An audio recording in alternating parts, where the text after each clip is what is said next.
Alright, what's up guys? In this video, I'm going to pick up some calculus here. This is going to be another integration practice video of our integration practice series. This is example number 29.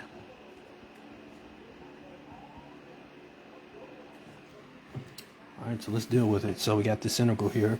We're asked to evaluate the integral arc sine of x all over x squared integrated with respect to x.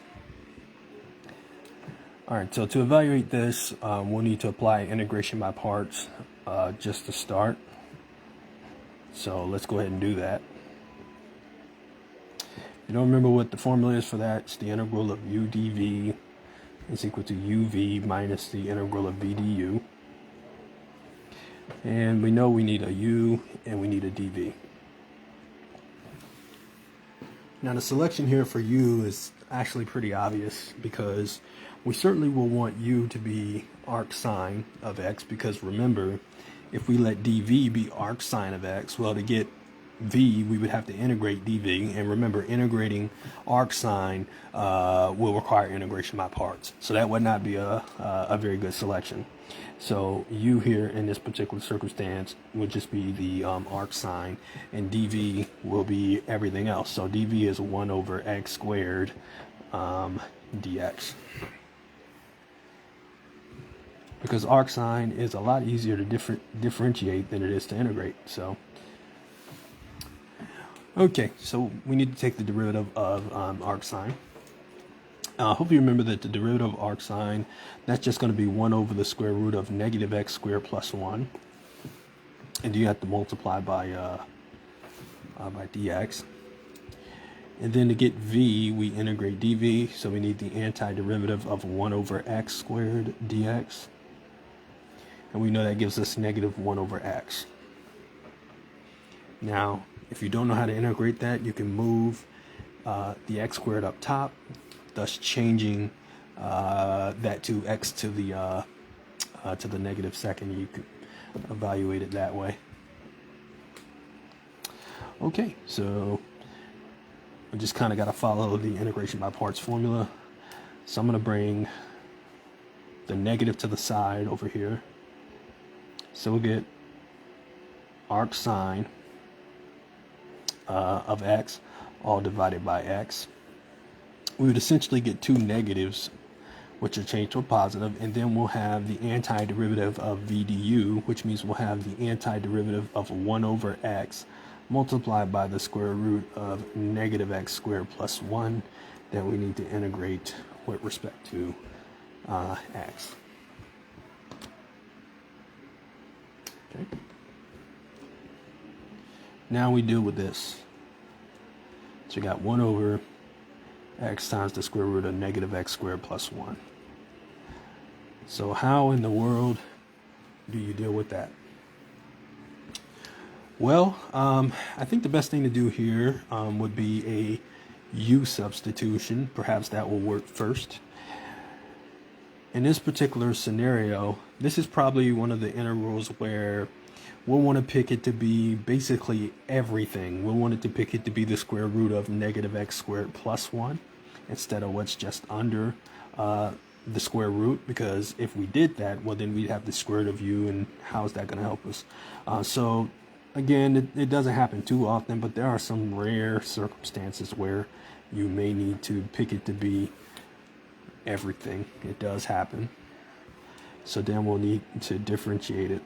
Well, we just use the chain rule. And so we know we're going to get negative x over the square root of negative x squared plus 1, and then we got to multiply by dx. Now, if you use the chain rule and you don't know how to differentiate this, remember, say, if you use the chain rule, you would basically have 1 over 2 times the square root of u. You would then take the derivative of what's under it, which would just end up being negative 2x.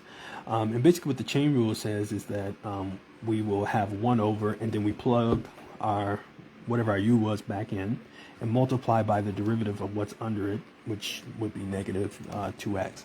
And if you're having a little bit of hard time following me on how I got that derivative, I guess I don't mind showing you. So use the chain rule. So remember the chain rule, dy over dx. I'm just going through this just in case you're not aware how I got the derivative. is dy over du times du over dx. So let's just quickly go through how I did it. So we can let y equal the square root of u, and then u will be essentially everything under it, which would be negative x squared plus 1.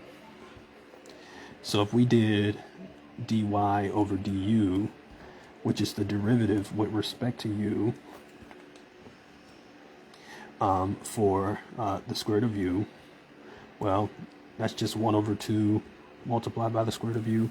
And then if we did the derivative, if we did du over dx, which is the derivative with respect to x for negative x squared plus 1, then that gives us negative 2x.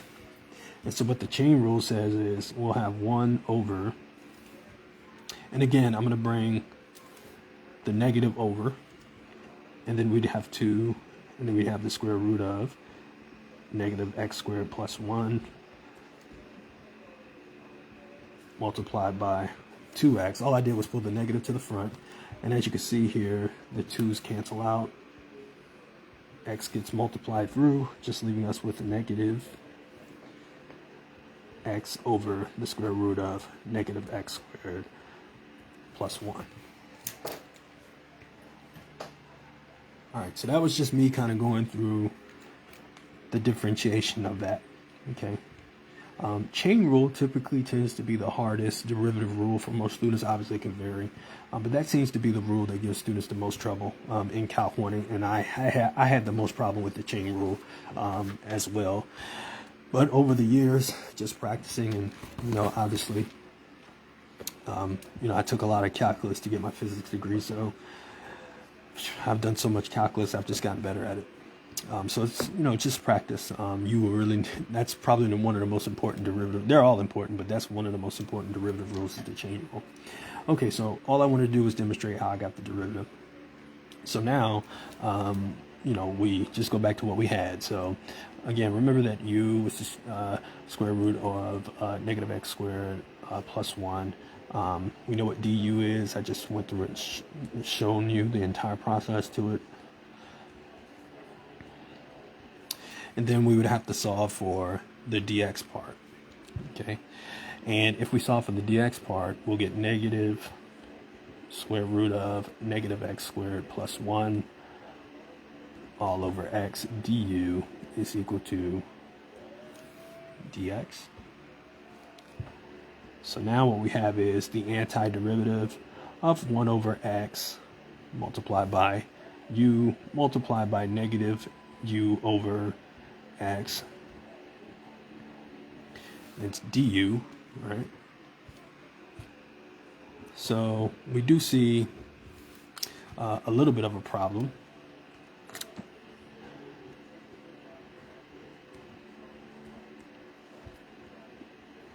So you're probably thinking, okay, what in the world just happened? Well, obviously we need everything in terms of u. So all we really need to do is go back up to our substitution here, which is the square root of negative x squared plus 1. And you just need to solve for x squared to get it in terms of u. Now, I do want to make you aware, however, and this isn't always the case, but will sometimes be the case.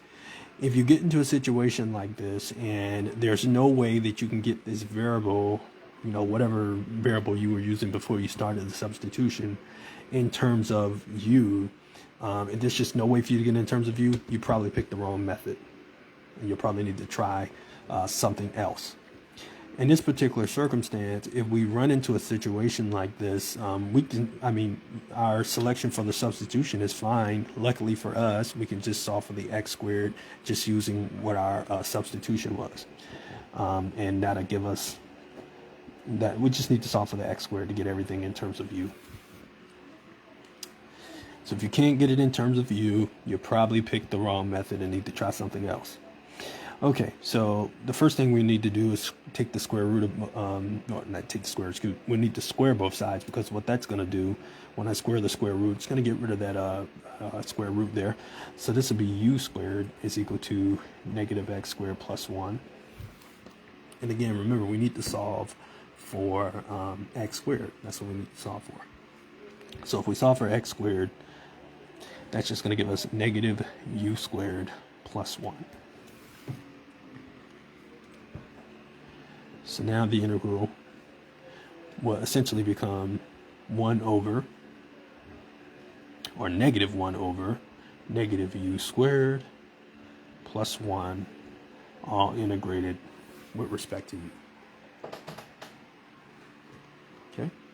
Now remember the antiderivative of this here, and again we do have our negative there, but we know the antiderivative would just be 1/2 ln absolute value of u plus 1 minus 1/2 ln absolute value of u minus 1. Okay. Technically plus c. Okay. Technically speaking, I guess we could be a little technical with it. And all we really have to do is put the u back in there. So remember that u was equal to the square root of negative x squared plus 1. So we got to put it back in. So we'll have 1/2 ln absolute value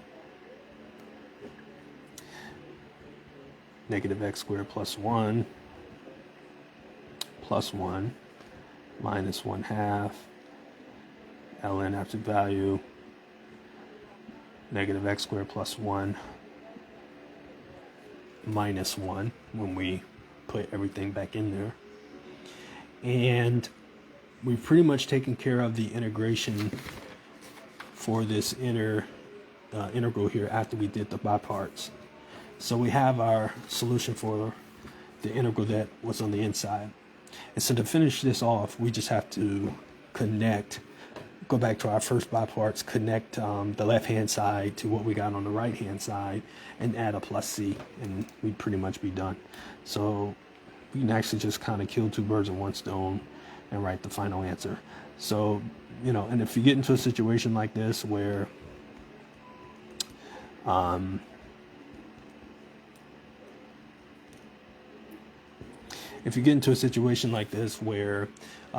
you may need to use multiple techniques. Sometimes it happens.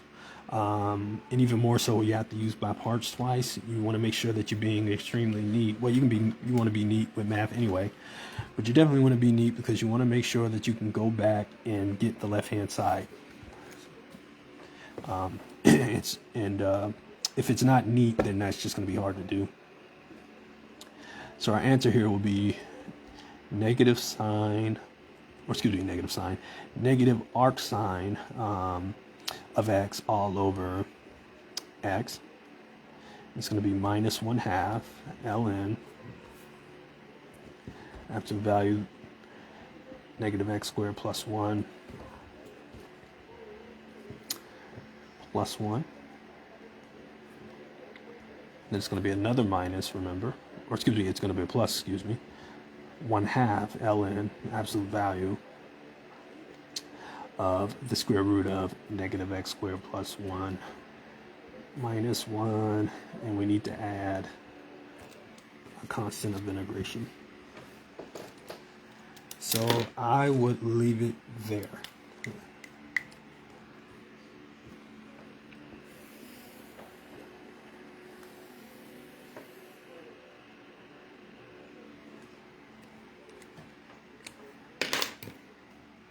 And that's going to be our answer. Okay, so let me know if you have questions about how I got my solution. We can certainly talk about it. But I will see y'all next time.